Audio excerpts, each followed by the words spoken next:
in reality, when you do your project plan,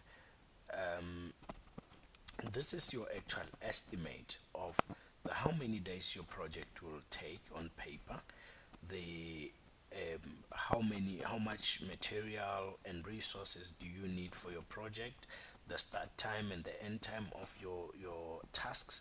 So you are actually making an estimate. Now, this is not going to look exactly the same as the outcome of your actual project when you start updating it. So you need a baseline plan to say, from onset, I planned that this task will take so many days and it will run from this day and that day.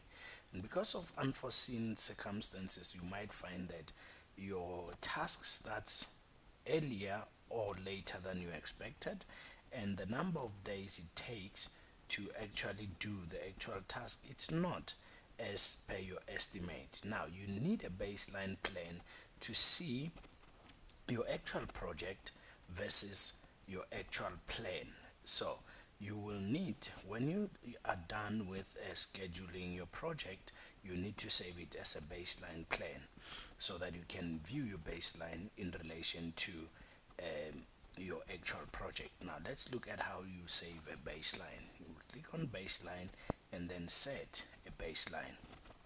Now when you start setting your baseline, you obviously will go in there and say it's a baseline, and then you actually say this is your baseline, or you can set it as your interim plan, but let's leave it as baseline and then we go okay. Now once you start updating your project, saying 2 days later, you saying the project has started, let's update how much work have we done, and if the project is, if the task is completed or not completed, and so on, so that later on you should be able to go in and view your baseline plan in relation to your actual plan.